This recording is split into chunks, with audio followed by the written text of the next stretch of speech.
What is up, guys? Kid Kritic is back with the 10th. The 10th! That is right, we are now in double digits, folks. We are now in double digits.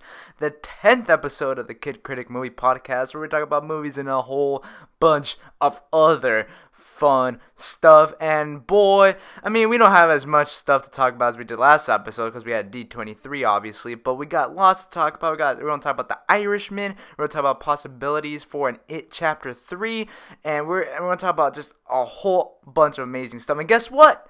Michael Bay is back, folks. That is right, Michael Bay is back. So with that said, get yourself a snack, get ready, because we're about to go for a ride. So with that said, let's start this podcast.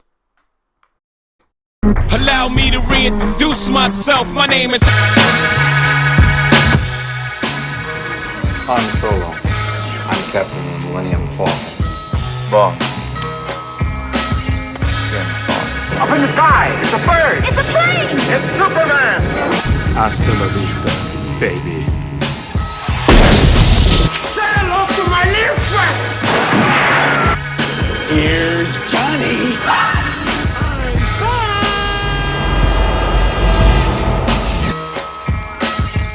and here we go.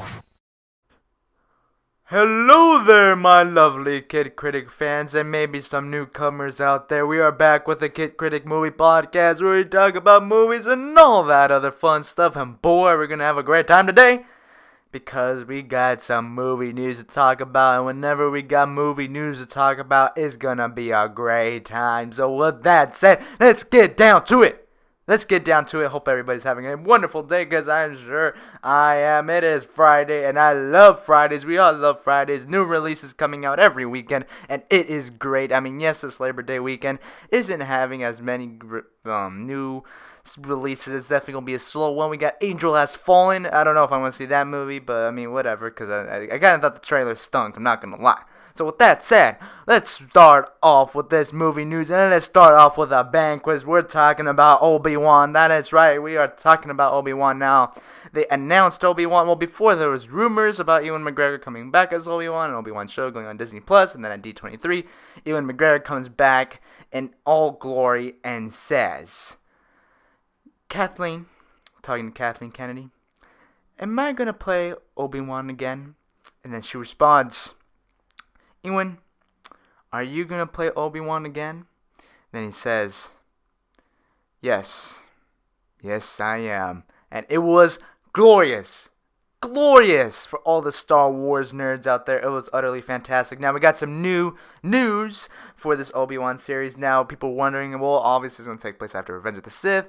However, how long after Revenge of the Sith? Well, guess what?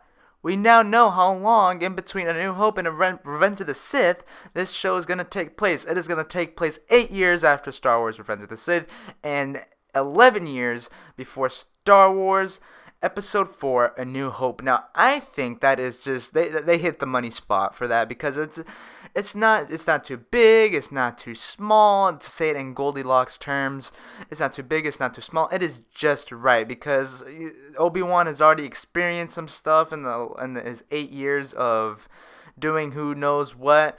And he's already experienced, he's older. Well, not older to the, like, Alec Guinness older, but he's not older, but he's not too young, if you know what I mean. He's experienced stuff, but not to the fullest. Not like when we meet Alec Guinness in A New Hope. Now, I think this is awesome. I think this is fantastic. And obviously, even with Ewan McGregor getting older, maybe they'll even do some aging stuff in there. But I think they hit the perfect mark for this. Again, you can have a lot of characters in here. Vader, I think, will show up in this. I hope, if you listened to the last episode, I hope Jabba the Hutt shows up, because I love Jabba the Hutt. Boba Fett can show up. A lot of people are talking about Darth Maul. That messes up canon if you've seen Rebels, so I hope not. But either I love Maul, but I think they hit the perfect mark for this. And that's kind of it. That's all I have for that topic. But yeah, I'm so excited for Obi-Wan. I think that's great. I think that they hit the perfect mark with that. So, with that said, let's move on to another topic. That is another Sony property, I guess, Disney partially owned it. And that is Spider-Man. That is Spider-Man. He's been in the news lately, hasn't he? And we're getting an extended cut releasing back in theaters, just like Endgame. Well, Endgame didn't get an extended cut. It had, a Stan Lee scene and a Russo brothers thingamabobber and a deleted scene that I can right now just watch on my Blu-ray Steelbook. Or 4K Steelbook, excuse me. But, that kind of says it all right now, what I think about this. I mean, I'm not going to see it, because it's probably going to be on the Blu-ray. I don't need to go out to the theater and watch an extra 7 minutes of Spider-Man Far From Home, which is a movie that I really enjoyed. Make sure to check out my review, which is a movie that I really enjoyed, but I'm sure that 7 minutes is going to be on the Blu-ray just like Avengers Endgame, and I get it. Sony saw, oh man, this worked pretty good for Endgame. Let's try it for this Labor Day weekend, especially since it's a long weekend. And it probably will work, maybe not. I know I'm not gonna go see it because I don't really want to see it. I mean, yes, while I had a good time with the film, I don't really care. I mean, yes, it's 7 extra minutes that I can just get. I don't know if I'll buy the Blu-ray, but it'll be on YouTube. It'll be leaked on YouTube. I mean, the Hulk extra scene was leaked on YouTube the week of the Endgame special event, if you want to call it. And they're not giving out a poster for this, which pretty sucks, at least to what I know of. So I don't really care. I'm not gonna see it. If you guys are gonna see it, tell me. Was it worth it? Was it worth it? Because I personally don't think it's worth the price of admission. If you're like, hey, Kid Kritic, you're cool, wanna come in and watch 7 minutes of extra footage of Spider-Man Far From Home for free? I mean, Kid Kritic, you're the thing. I'll be like, absolutely. But if they're like, hey, Kid Kritic, you suck, you gotta pay, I don't know, $15 to $12 to watch this 7 extra minutes of Spider-Man Far From Home. I'm like, nah, I'm good. I'll watch it when I get the Blu-ray. But yeah, that kind of sums it up. I mean, I don't really care to see it. So, if you do, that's great, because I don't. So, anyways, let's move on to some other juicy stuff. Let's talk about another superhero property, and that is, DC and Warner Brothers with The Flash. That is right. I mean, directors have been flashing through this Flashpoint movie, or is it even Flashpoint anymore? Or is it just The Flash? I got no clue, but the directors have just been flashing through this movie, if you know what I mean. And now we got a new director signed on, and that is It Chapter 2 and It Chapter 1 director Andy Muschietti. Now, I am yet to see It Chapter 2. I'm seeing it next week on Friday, and I cannot wait to see that movie, because I'm sure it's going to be a great time. Now, he's signed on. He's confirmed that he's going to direct The Flash.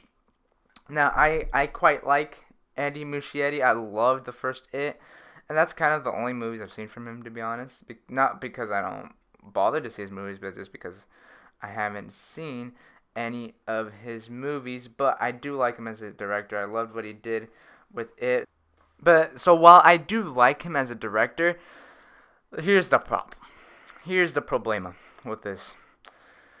Directors have been coming and going so fast, faster than the Flash can even run, that I'm like, okay, a director hopped on, okay, this is like a see it to believe it situation now. It's just gone to that point.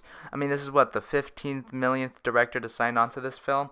Now, if they say, oh man, we're in production now, he's shooting, unless it's like a Lord and Miller situation with Solo, then I'm like, alright, we'll probably get this movie now. I love Andy Muschietti. I hope he stays on. I love that he's broadening his range into now the superhero world. I mean, who isn't now? But it's hard for me to get into this, it's hard for me to get excited for this because of that. And while I love Andy, he's a great friend of mine, he's yet to tell me, yo, here's a free screening of It Chapter 2, but I mean, whatever.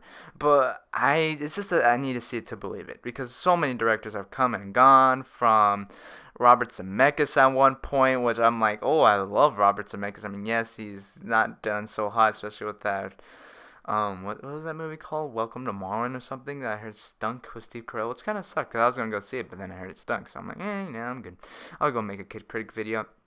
But I mean, directors have just been coming and going, and I'm like, oh man, I mean, you've gotten so many good directors. This is the one movie that, yes, Warner Brothers has been doing a fantastic job of cleaning up their act.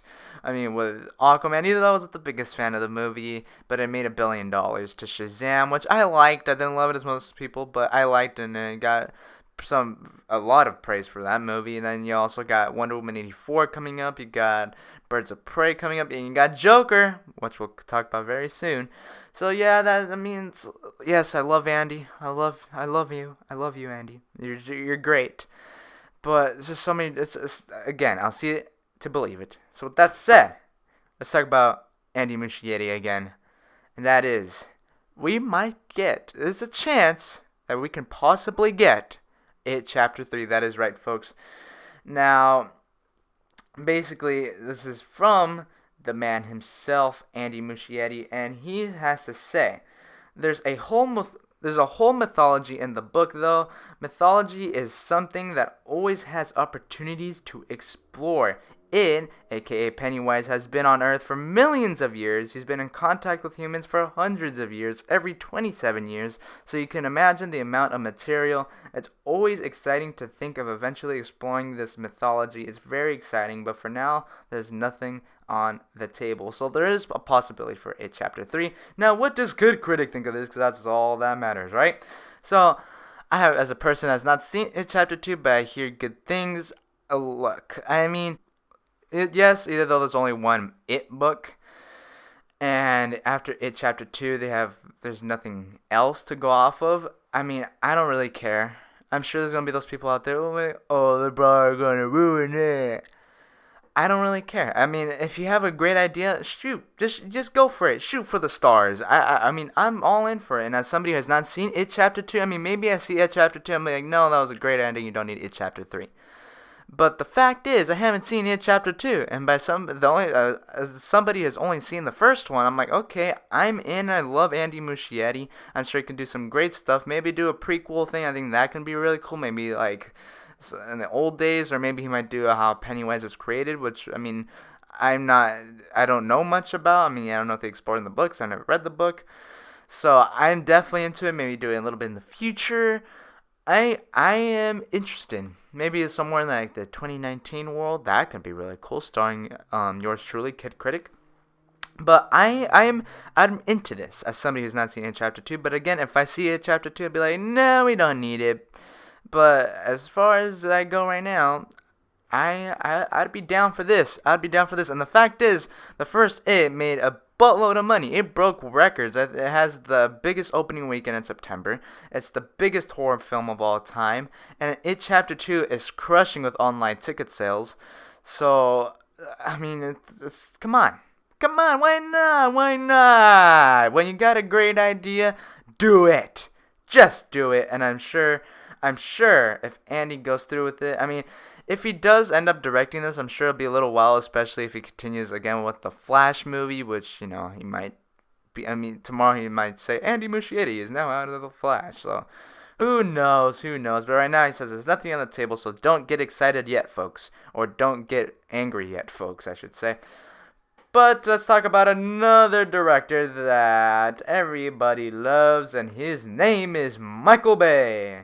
That is right, folks, the director of the infamous, the glorious, the best films of all time.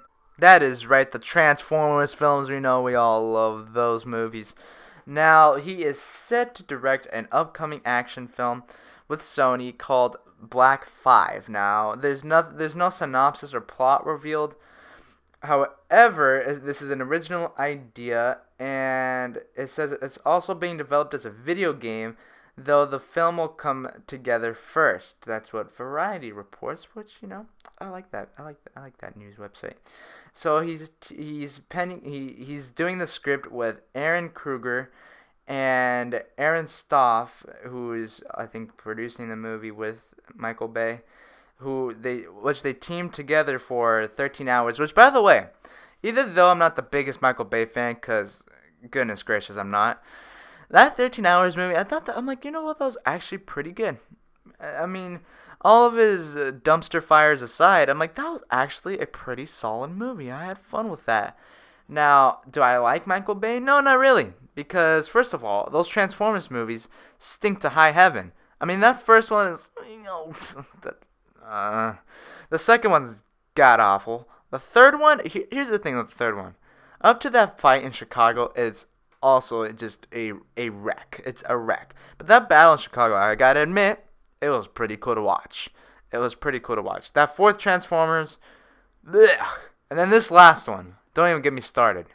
Don't even get me started on that. Oh my god, that movie is so bad. That movie is horrendous. I'd rather take my eyes out than watch that movie ever again. Oh my god, it was so bad. But anyways, I mean, and then he's directed other movies. He has Bad Boys, which I like the first Bad Boys quite a bit. I've never seen Bad Boys 2. He made Pain and Gain, which, I mean, it wasn't as bad as the Transformers movies, but still wasn't very good. And yes, he also has The Rock, which, get this, I've never seen The Rock. I'm sorry. But, I mean, I'm not a big fan. But maybe he can do something cool with this action movie. I mean, this movie could probably just be a whole thing of slow motion explosions. That might be like the whole movie. Or maybe it could be a surprise like 13 Hours was, with John Krasinski, by the way, in that movie. And maybe he'll surprise us. Maybe he will. And I mean, I just don't like him as a director. I'm not excited for this, to say the least, to be honest with you. But again, maybe he'll surprise us. Maybe he will. Now on another director. I mean, this is just an episode full of directors, isn't it? But now another news story about another director that I quite enjoy this time, and he goes by the name of Taika Waititi. But this time, he will not be behind the camera. He'll be in front of the camera. That is right, folks. Taika Waititi is officially in Suicide Squad 2, directed by a friend of his by the name of James Gunn. Now, I love Taika Waititi, like I said before. I love what he did with Ragnarok, obviously directing Thor 4, has Jojo Rabbit coming up, and I've actually yet to see Hunt for the Wilder People. I know, right? But look, as far as I have seen, I haven't seen any of Taika Waititi's acting chops. Maybe he secretly has a Daniel Day-Lewis inside of him, but he doesn't need to have a Daniel Day-Lewis to be a good actor. I mean, he might hop on screen. He might be the funniest human being ever. Now, yes, he was the voice of Korg, and he was brilliantly the voice of Korg. He's also going to be in The Mandalorian. So, I mean, we'll see, but I mean, I don't really count those performances as those kind of voice acting, which I think is a different category from performances. Now, I don't know how much of the movie he's going to be in. Maybe it's just like a hookup from a friend, Not that he needs a hookup from James Gunn. But maybe he's just like in a little role, be like, hey, yo, let me get in some of that Suicide Squad 2. I like that. So maybe that might be it. Maybe just a little cameo like, hey, like kind of like the Russo brothers in their films. So that might just be it, to be honest. Now, that's why I'm not really like, oh my god, Taika Waititi's in Suicide Squad 2. I can't wait. Oh. I mean, that's pretty cool. That's kind of what I think. I'm like, okay, I can't wait to see you in Suicide Squad 2. And look, I think this movie is coming together brilliantly, because I did not like that first Suicide Squad film. It's actually the only DCU, whatever you want to call it, DC something universe. That first Suicide Squad movie is the only movie that I don't like out of this whole entire DC universe. Because I love Man of Steel. I really like Batman v Superman. I don't like Suicide Squad. I really enjoy Wonder Woman, and I had some fun with Justice League, and I also had some fun with Aquaman, and I enjoyed Shazam. So, it sounds like they're learning their lesson from that first Suicide Squad. Now, again, I've said this before, the problem with that first Suicide Squad film is that, well, first of all, it's just a total mess. But again, I like the Suicide Squad. I just didn't like the movie they were in. And yes, I hear there's some issues behind the scenes with David Ayer and the Warner Brothers, but I don't know. But I'm excited for this. I'm definitely excited for this. I mean, I'm not jumping up and down again, but something else that a lot of people are probably jumping up and down for, and that is Woody Harrelson being in Carnage. Now, Woody Harrelson I love Woody Harrelson. I really do. I love him. He's a great actor, and there's so much hype for him to be in the first Venom, because I mean, he had an acting credit in IMDb, and this is one of the reasons why you shouldn't really try trust IMDb before a movie comes out, because they just put total nonsense in that. They probably say Billy Bob Jr. is a star of Once Upon a Time in Hollywood, and so So it's been confirmed that Woody Harrelson is going to be in Venom 2, but there's also confirmation that Woody Harrelson was going to be in the first Venom. However, how much of the movie was also not confirmed because he wasn't even in the movie. He was in the middle of the credits. Now, that scene got a lot of hype, I shall say. And I think too much hype because when I saw that scene just did not work for me. It just was... I don't even think it was a good scene, to be honest. I mean, I love Woody Harrelson, but just... Oh, when I get out of here, there's gonna be some carnage. Oh my goodness gracious. I love you, Woody Harrelson, but what the heck was that? Like, oof. And if that's like a hint to what the type of carnage we're gonna get, count me out. Count me out. Now, I don't know much about Carnage. However, what I know of, that's not what I was picturing. I mean, first of all, I think Woody Harrelson looks goofy in an afro like that. I just did not like that end credit scene very much. And yes, we don't know how much Venom 2 he's gonna be in. Now, I wasn't the biggest fan of Venom, and again, as I said, Suicide Squad, I liked Venom. Didn't like the movie he was in, and make sure to check my review for Venom.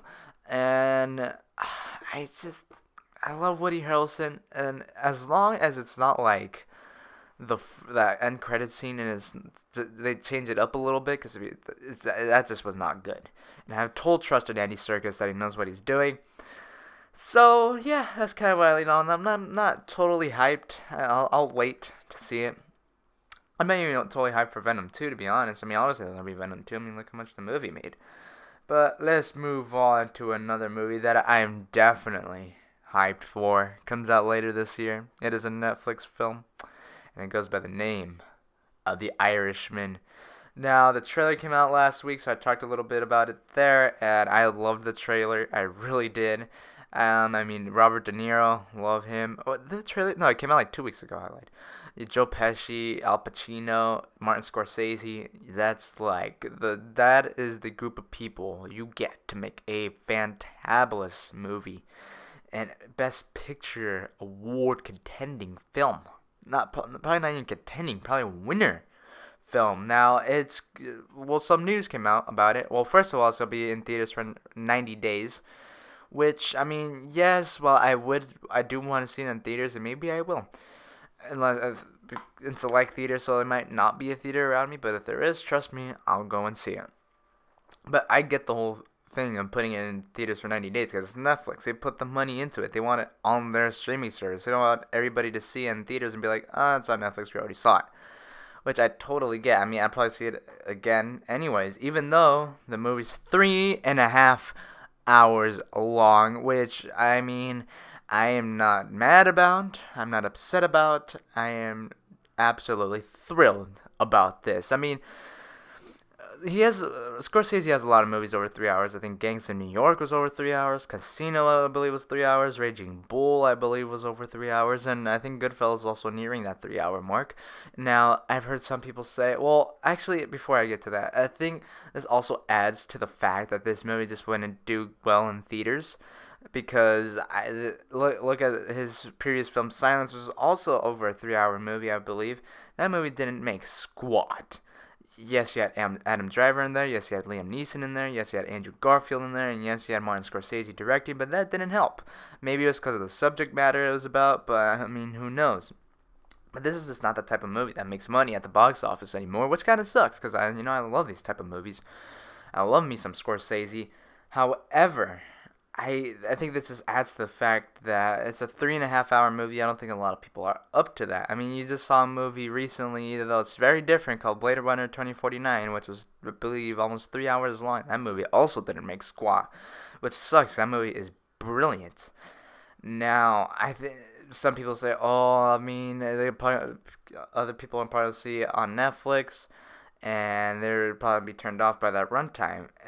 But then they brought up the point that people, they binge watch their shows for hours and hours and hours, longer than this movie even is. And I agree with that. I mean, millions of people will probably watch Stranger Things the whole entire third season in one day. I mean, that's like 8 hours. It's insane. And I mean, that's way longer than 3.5 hours. That's times 2 for you math fans out there. The fact that this movie does not do well in theaters, but obviously wants to contend for the Oscars, so it has to be in theaters for that 90-day period. But I mean, I agree with everything that's going down. 3.5 hours. I mean, the trailer looks great. I get why it's only in theaters for 90 days. And I cannot wait to see this movie. I'm sure it's going to be a blast. It's going to be a blast to see these legends on screen. It's going to be fantastic. It's just going to be fantastic. Like, give it all the Oscars already. Unless a movie by the Joker stands in its way. That is right, folks. A new Joker trailer came out this week. Now, make sure to check out my trailer reaction to that very trailer. Now, I love the trailer. I think the trailer is awesome. Is that as good as the first one? I'm yet to determine that.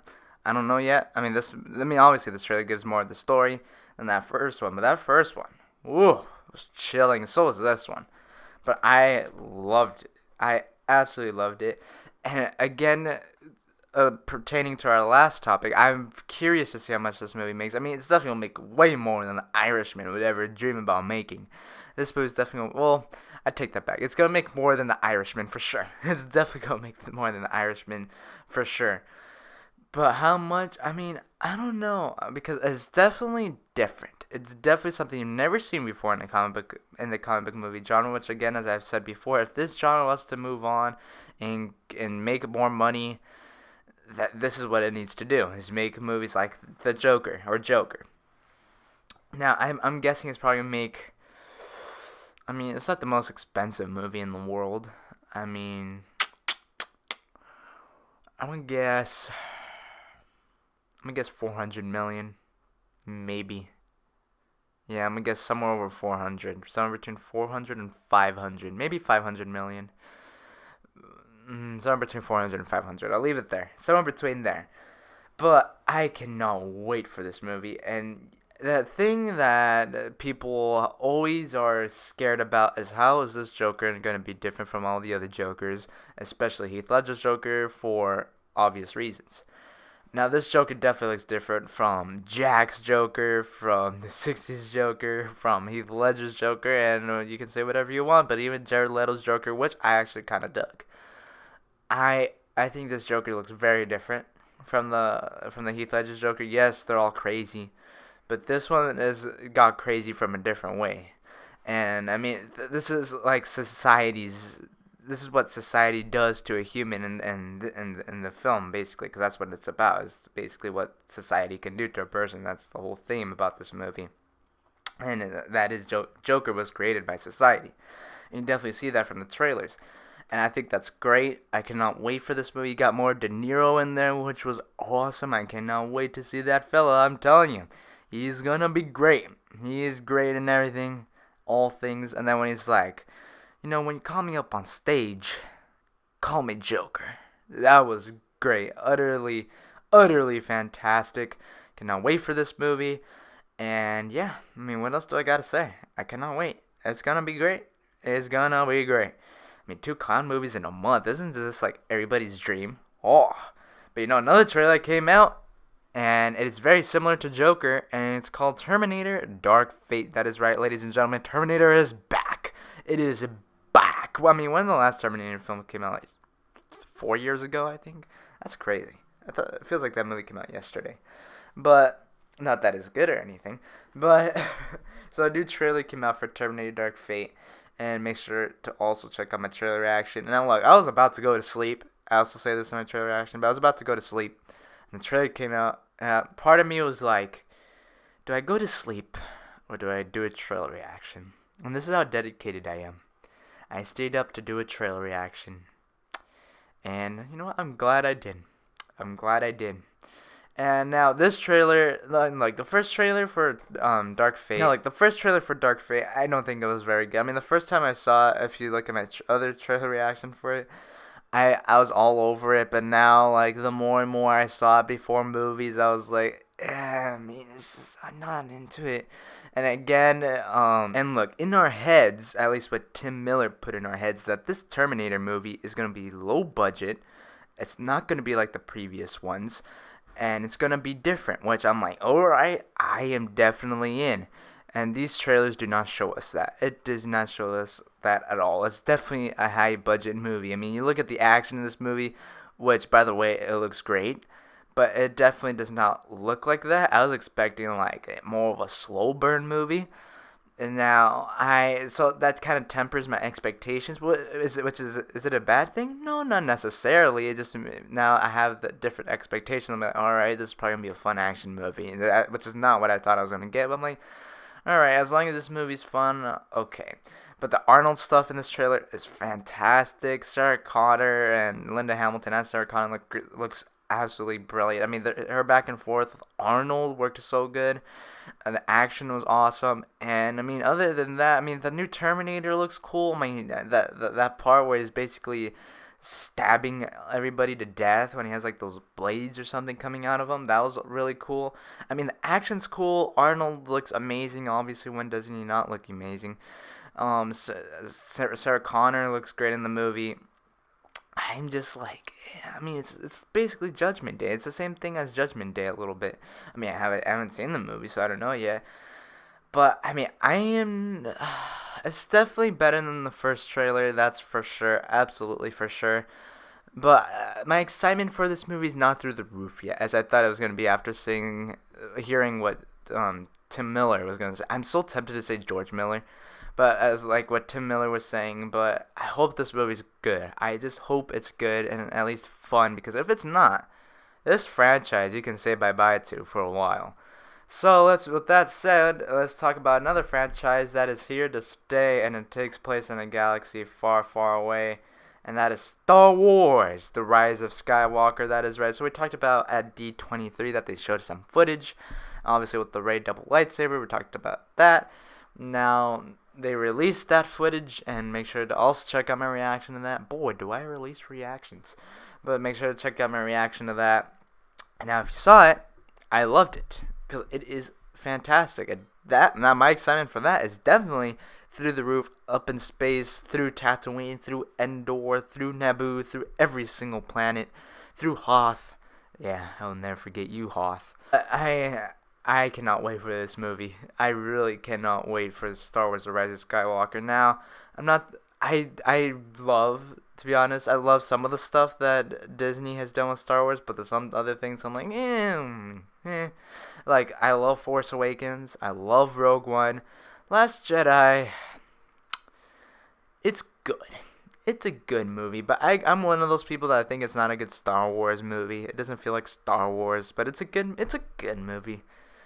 Solo was fun, and that's about it. So I think half greatness, half it was fun. That's where I'm at. But Rise of Skywalker looks great. The poster was awesome for this movie. And look, this theory about, now I'm not into a bunch of Star Wars theories, because they're usually, for me, they're a bunch of mumbo jumbo. See what I did there? They're a bunch of mumbo jumbo. Now, I'm not trying to do a Han Solo impression, just to put that out there. But there's been this theory, if you guys have not heard, which I'd be surprised, which is basically Rey being a clone. Now, at first I was like, that is nonsense. Then as I was hearing people explain further, I'm like, you know what? That can be awesome. That can, like, just explode people's brains. That could be really cool. Now, it would be interesting to see how the audience is with this, if it ends up being that Rey's a clone. And it would make sense. I think it could make sense. Now then the question comes up, that if Rey's a clone, does that lessen the character of Rey? And to be honest, no. I mean, if she stays the same character with the same personality, I mean, there's been a bunch of movies where clones have personalities. I mean, somebody brought up the Ex Machina, which is definitely a movie that with a clone robot thing that definitely has a personality. And I think I have a feeling it will be divided. I think it will be really awesome. It's definitely something that you wouldn't think of, which I think can be great. Now, so I'm definitely all in for that theory. Now, there's obviously some other amazing stuff. I mean, you saw Rey and Kylo fight in the middle of the ocean or water, which looked amazing.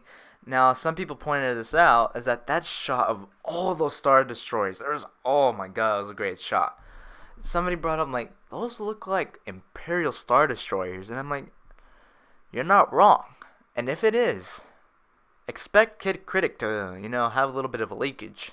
Because that'd be, oh my god. My brain would explode. And could you imagine if Palpatine's in the forefront? It'd be like, kill them all. Oh, that was a horrible Palpatine. Oh my god. I'm gonna move on from that. But if it was Imperial Star Destroyers, it'd be great. I mean, I don't know the context of it, but it'd be utterly fantastic. Now, something that nobody's talking about is C-3PO is evil. Okay, well, it's not confirmed, but he has red eyes. What's up with that? And he doesn't have a red arm, by the way. He does not have a red arm. But it's been done in the comics before, C-3PO, with red eyes turning evil. So I think that could be pretty cool. Maybe the First Order or maybe Palpatine gets their hands on him and just turns him. And maybe sends him in as a spy or something. That could be really interesting. Not a C-3PO, but there's a lot of theories going around. It's tons of fun. I mean, we're almost there. The wait is almost over. The close of the Skywalker saga, at least for now. It's coming up. I mean, how many months left? We got 4 months. Yeah, it's gonna be great. I hope it is for Star Wars' sake. And somebody said, there's probably not has been as much pressure on the movie as Star Wars: The Rise of Skywalker, and it's definite. I agree with that, because I mean, from Last Jedi, the whole divisiveness, and then Solo not doing good at the box office. I mean, this movie needs to kick all sorts of booty, and I hope it does. And I have total trust in the man, J.J. Abrams. But I also liked how they kind of lead it up to episode 9, from the original trilogy to even the prequels to some of the newer stuff to then Rise of Skywalker. I mean, it's nostalgia galore, and I loved it. I mean, they've begun with one of my favorite scenes in all of Star Wars, which is in A New Hope, when Luke is looking out at the twin suns, and that John Williams score, so good. Cannot wait for this movie. Now, if you were to ask me again a week later, am I more excited for Rise of Skywalker or The Mandalorian? And let me tell you, I still don't know. But with that said, guys, that is it for Kid Kritic. That is right. We talked about some good stuff. It was a little bit of a shorter episode, but I mean, D23 was this last week, and the news, I mean, you got a good amount of news. I mean, we talked about It Chapter 3, we talked a lot about Andy Muschietti, we talked a little bit Taika Waititi being casted in Suicide Squad, we talked about some trailers. It was tons of fun. I hope you guys had a great time, because I'm sure I did. And with that said, make sure to follow Kid Kritic at Kid Kritic 1 on the Instagrams, and if you haven't subscribed to the Kid Kritic YouTube channel, make sure you do that as well, and don't forget to like on this very episode of the Kid Kritic Movie Podcast, where we talk about movies and all that other fun stuff. And as always, in every single episode of this very podcast, look out for the next episode. And, as Kid Kritic always says, peace.